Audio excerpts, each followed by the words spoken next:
Indicted Fiction, the most untrue crime podcast out there. Everything you're about to hear is fictional, but the feelings you may experience are 100% real. The Case of Adam's Murder, Episode 9. Purpose, recorded the night of October 29th. My dad was appalled but not surprised. After I confessed everything from Joel's suspicious behavior to Chantel's pregnancy, we sat in silence. Only the bustling kitchen and a few quiet conversations in the booths around us could be heard. It felt like I had vomited onto the table and nothing was done about it. We just sat there, staring at it, expressionless. The food was to die for, but I could have lived without the awkwardness. Now, of course, we got home, and my dad immediately took my mom into their room to talk. I sat outside for a while, watching traffic roll by as the sun set. Were they crying? They were obviously concerned, but all I could do was sit on the porch and wish for a joint. So today my mother wanted to occupy some of my time. She insisted we go out thrifting and garage sailing. I was a bit frustrated, having wanted to spend my free day roaming around the trees of Star Bend looking for dead bodies and retrieving the gun I almost prayed was still there, but I guess that's not what normal girls do, huh? So I dressed in a flowery blouse and tagged along as my mother haggled over ceramics and paintings she would never hang. First, we hit the local garage sales, cruising in our ugly van. It wouldn't be so ugly if it weren't for all the rust all over the hood and roof, but apparently the paint was defective from the factory. I found a few old paperbacks and a skull ring that caught my eye, but when Mom saw the ring, she gave me the put it back look. So there I left it. From there we headed to Plumas Lake. My mother had heard the whole neighborhood was doing a garage sale event, only in the suburbs. She could talk for hours if I let her, so I was sure to cut her off every now and then. We met a woman who bakes from her kitchen, a couple that have a public gym out of their garage, and another couple with enough kids to fill a classroom. Then we met Marvin. I've met a lot of supermarket greeters that look just like Marvin. Gray swooped over hair and thin-rimmed glasses. He was selling a lot of crap that didn't make sense for an old man to have. A dollhouse, a wardrobe of dresses. Most startling was the 2-foot stack of girly magazines sitting next to said dollhouse. But then I saw it. A printing camera. It was no name brand, but was anything I owned? The answer is no. I tried not to look too interested, but that's when my mom butted in with, "Ooh, that looks so cool." You'd think years of her doing this would get her used to looking uninterested before buying the greatest thing you've ever owned. Jeez. So the guy told us the price. I told him my price. He said no and offered to throw in a whole box of printing sheets plus a new box of pens that I could use to write on the photos. I said yeah, gave him his money, and left. His genial charm of a supermart worker had quickly worn off, and I realized he was just another creep. The thrift store was fun. It's always interesting to see the things people are so willing to give away, considering the thrift store here only takes donations. I was really just focused on what I was going to do once we left. I planned on skipping out on my parents and riding my bike to Star Bend. Again, I should really get a car. By the time we got to the clothing section of the thrift store, my mom started acting nervous. She was wringing her hands around themselves and keeping quiet. I was just going to ask what the deal was when she blurted out, "Your father and I are worried about you." Oh, how only 8 words could send the worst shiver down my spine. I really am taking Adam's place. Those words have always been reserved for him. I didn't know what to say, so I said nothing. She didn't say anything else either, and I realized my parents' silence means they're disappointed in me. What started out as an innocent curiosity had sullied into a dangerous obsession, at least in their eyes. I don't plan on stopping anytime soon, but I may have to pretend. So that's what I did. We got home, I helped Mom unload the van, and I put on my old gym sweatshirt, a beanie, and my workout leggings. Then to top it all off, I pulled my hair back into the shortest ponytail known to man. "I'll be out for a bike ride," I told her, filling up my water canister. She seemed to smile just a little and told me to be careful. I rolled out, with my new camera in my bag, of course. The ride over is always nice. It takes about an hour, and the cars drive by like they're trying to kill you, but in these moments of silence between raging drivers, you get to feel like you're in another time. Me riding my bike past farmhouse after farmhouse could have happened 20 years ago, 50 years ago, or as far back as when the first bike was created. It's peaceful as long as my mind doesn't wander too far from the present. There was a time when my brother would scare me with stories. He wouldn't tell me directly because he knew I'd snitch, but he would tell his friends about them right in front of me. The one-eyed fish man, the 3-armed pig farmer, yada yada, all that kid stuff. But even though it was dumb, it would still frighten me. Most of all on those long bike rides. I would think about pedaling real slow to catch my breath and a hand reaching out from a bush and snatching me off my bike. I couldn't think about what would happen next because I'd always pedal faster. And now here I am frolicking in the forest with dead bodies and chasing a killer. Maybe my parents should be concerned. By the time I got to the entrance for Star Bend, I was winded. I hopped off my bike and stomped my way up the steep driveway in hopes that the hidden parking lot would be empty. I was wrong.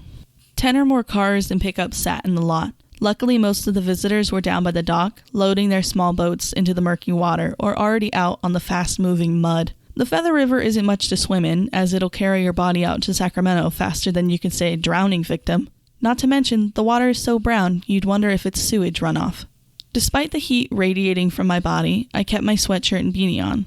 I didn't recognize any of the cars in the lot, but I really didn't want to. This was a solo mission, and God forbid I run into someone like Chuck.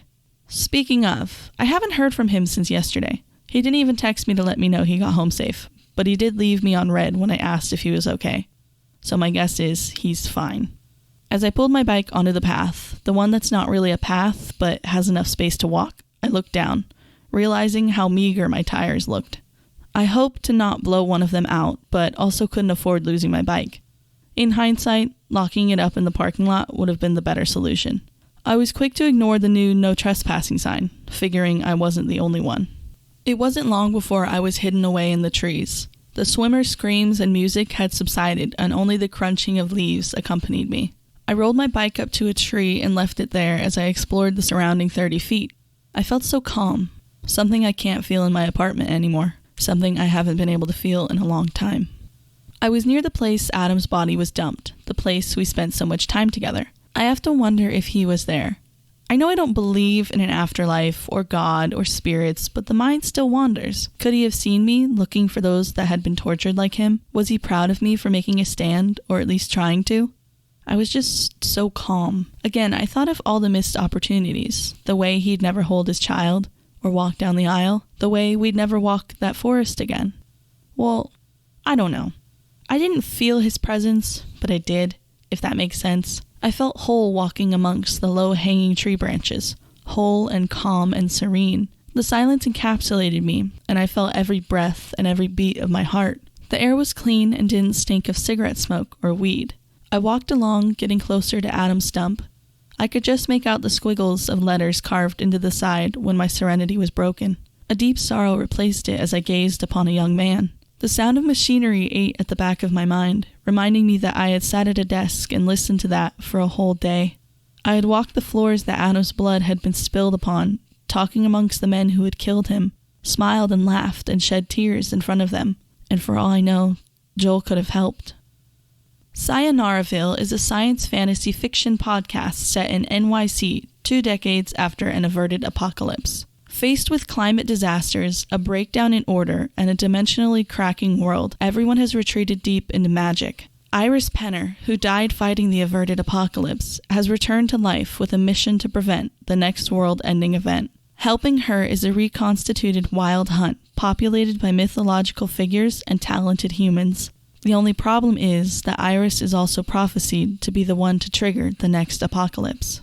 Season 1, recorded by veteran voice actor Emily Wu Zeller, Panam Palmer, Cyberpunk 2077, Shelley Lona Afra, Star Wars Dr. Afra, an audiobook original, consists of 10 50-minute-ish episodes introducing the listener to a strange, alternate New York where magic and technology combine and detailing the trauma of the past catastrophe and the future threat that still looms over everyone. Weekly episodes start in mid-October. Check out their website at sayonaraville.com for more information. I pulled out my camera and clicked a photo of him. I would need a lot of practice with this thing. He was only half in the photo, but it caught all that was needed. Pulling out a pen, I thought about Adam and Sola, and now this unknown man. I didn't recognize him, so I simply marked the photo, number 3. A chill crept onto the back of my neck, so I moved on. There were others to be found. I saw the tree I had stashed Adam's gun in and climbed it quickly. I was up 20 feet in the air before I knew it, and instead of looking down to scout more bodies, I simply reached my hand in the hidey hole, snatched the gun, and jumped down. I had sailed down at this height before, but the feeling was a little different with a loaded pistol in my hands. I should have used the vantage point, but I was just glad his gun was still there. I circled the area 3 more times before moving my bike further down the path.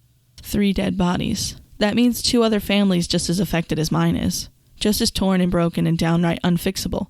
There is no cure for death. Feet stuck out onto the path, and I wondered if maybe I had stumbled across a homeless person sleeping. I mean, who would dump a body right off a pathway? I was wrong. This person was much farther gone than the others, so much so that it elicited a small gasp from me. Something had eaten their face off, leaving behind 2 rotted, unrecognizable eyes and a browning skull. What the killers had left behind, the animals had gotten to. Their body had bloomed into a carcass blossom, their empty ribs acting as petals reaching out to the sky. The once red of their innards had rotted, leaving behind black stains in the dirt and on the fallen leaves. I could imagine that some of the nearby wildlife was still marked with this dark blood. This body could have been left by anyone, but who else could be dumping bodies here? This question raised the hairs on the back of my neck as I stared through the lens at it. Click. I marked this photo as number 4 as I don't think anyone but a forensic scientist could identify this body. It all felt like a dream. Although I felt fear, I was still calm. Calm and moving as though I was on a stroll and not cadaver hunting. The bodies were frightening, but so far gone that I didn't think much of them. It was like staring at a skeleton in biology class. The most frightening part was thinking of the USB footage, thinking of what had been done to these people. The next body was only feet from the last, and much, much fresher. In fact, catching eye contact with it made me jump right out of my calm demeanor. For half a second I believed I was staring at a live person. In that second, I imagined holding her hand as I called an ambulance and watching her bleed out, helpless to stop it. Her head had been propped up against a tree, and her body lay before her, a bloody mess. I approached slowly, fearing I may hear her heart beating, or God forbid, see it. The woman was lying still, not a glimmer of life left in her eyes. What life may have been here when she was dumped was gone. She was someone's daughter, someone's friend, someone's everything for all I know. So I photographed her, gave her a number, and tucked her away with the others. Something had to be done. Seeing a girl close in age with myself spooked me. I could be her. I could be any of these bodies. I searched the area for hours. By the 18th body, I realized the sun was setting. A whole stack of photos sat in my bag. I wondered what I was going to do with them. Hoard them? Hang them up in my room? Maybe hang them somewhere public to raise awareness? Then boom, it hit me. If I took them to the department, someone other than Detective Bill would see the problem, and then something would have to be done about it. That calm feeling returned to me, almost as if to say I was doing the right thing. I grabbed my bike and raced down the path, hoping, almost praying that the caravan of drunken people would be gone. They were. I hopped off my bike and forced it up the levee, then coasted down. The front wheel felt wobbly, and as soon as I could safely look down, I noticed a huge burr sticking out of one of my bald tires. The many miles ride back to town was sure to be something, I thought. The sky had turned that hue that makes everything around you pink. I always wonder if that's only something people in rural Northern California towns experience. Not that I've really been elsewhere. I sped by the walnut and almond orchards, their white painted bases flashing by in the dusk. It was getting real dark out, and I was only about halfway home. I was surprised that I didn't receive a single text or call from my parents. The chill set in. I only noticed as my quick breaths puffed a white cloud before my face. Cars rode by much too close to me for my liking. I had to wonder if this would be my last bike ride. My last anything. The bike tire weeble-wobbled side to side as I pushed harder. I was sure the rim would be entirely fucked by the time I got home. I almost missed the split in the road by the time I reached it. I had no lights on the front of my bike, or anywhere at all, and the sun had fully set by the time I reached town. I swerved, bracing to be hit by a car, and thankful none was there to sweep me off my bike. I don't like being out at night. Not because the tweakers, and not because the thieves, but because you never know what to expect. A stray bullet could pass through my spleen at any moment. A car with a drunk driver behind the wheel could grind me into the asphalt, never to see justice. A firework could be set off from someone's backyard and land in my hoodie to burn me to bits. I just never know what's going to happen, and that's terrifying. Luckily, I made it home okay. The rim of my tire was bent, but I was not. I walked up the stairs to my apartment with my bike before remembering I needed to drop off the photos. I left my bike chained up by the front door. In case you're wondering, my dad found an old boat anchor and convinced his friends to haul it up the stairs so my brother and I would have somewhere to chain our bikes in the small outdoor hallway. It weighed more than most thieves out here, so we never had issues. I sprinted back down the stairs, somehow not surrounded by the dusk smokers that usually sit out on the balcony at this time of night. I guess it was too cold. The police department is only a few blocks from my house. I figured I could make it there and back in a good amount of time, especially if I ran. The thing about the weather in Olivehurst is, it's just as unpredictable as the people at night. Rain clouds had swept into the sky like silent killers, and soon fat drops were landing on my hoodie. I hoped they wouldn't get to the photos or camera in my bag as I clutched it to my chest and ran like my life depended on it. I definitely got my cardio in this week. There, in front of the police department, I caught my breath. The fluorescent lights casted a white glow over the damp sidewalk as I struggled to retrieve the photos from my bag, no doubt bending some. I had my beanie pulled down to my eyebrows and my hoodie tightened over my face to where only my eyes peeked through. The chill was getting to me as rainwater seeped into my clothes. I trembled, entering the front office where I quickly threw the photos onto the desk and ran. I had no plan when I came into the department, but my mind said, run. So run I did, even as the desk clerk hollered after me. My feet stamped down the sidewalk as my bag thumped at my side. I thought about the sorrow I would feel if I came home and my camera was busted, so I clutched the satchel to my chest again. The night bared down on me as I soared through the darkness, only broken by the eye-shattering light of the sporadically placed street lamps. I felt its weight on my back, and I knew I had to get home. There were tweakers and thieves and killers and cops out here, all of which I didn't want anything to do with. I just wanted to be home, to be in my bed. And I'm so thankful I made it home. After catching my breath on the stairs and lingering out on the balcony for a while, I opened the door to see my parents and Chuck on my couch. Tears stained each of their faces. A single thought crossed my mind. Who died now? "Oh, Abigail," my mother cried out. Was it me? Did they think I died? As the three grasped me in an awkward group hug, I realized my phone was on silent. Apparently Chuck had come by to see if I was home, only to be told by my worried parents that they couldn't get a hold of me. After the group hug was over, I was brutally scolded. My mother even wagged her finger at me as she yelled. They were disappointed in me but grateful I was home. When they asked where I had been, I didn't know what to tell them, so I lied. I'm not usually a huge liar. If anything, I was only apt to follow Adam in his lies. Adam. I'm doing all of this for Adam. I told them my bike tire went flat miles from home, which was true, but I nudged the truth by saying I was all the way out in Plumas Lake, biking to clear my mind. This way my mother couldn't say I was being reckless. I was biking in the suburbs, at least. I told them I had tried to bike home and showed them the bent rim. I lied saying it was like dragging a ton of bricks behind me with the bent wheel, so I had to walk all the way home. My father seemed to soften, but my mother was still angry that I didn't answer my phone. I told her I had left it on silent and was so involved in my own thoughts that I didn't even think to check it. And through all of this, I felt this mounting tension, especially since Chuck was there. I used this, crying in front of them to show how stricken with grief I was. Do I still grieve for Adam? Yes. But will I let it be a stopping block in my life? No. It's sad to say that it took my brother's death for me to finally find my purpose, but I've never felt more alive. I've never felt so much emotion. I'm so close to exposing the killer. I'm right there. You may be wondering why I've put so much detail into this audio diary, and the truth is, I have no one else to tell. I can't worry my parents with every little detail as I find it. I'm sure me opening up to my father was enough stress to last them a lifetime. And Chuck is weird. I don't fully trust him as of now. He left after I explained myself, relieved I was home but exhausted from work. I still don't know what he does. I have to say all this to someone because if I don't, would it even be worth doing? Would all of this effort and energy be worth it if no one knew? I don't want fame. I don't want glory. Shit, I don't even know if I really want anyone to ever listen to these recordings. But if by chance someone does, I want them to know that life is possible, even after loss, even after grief. One can still find purpose. One can still find purpose.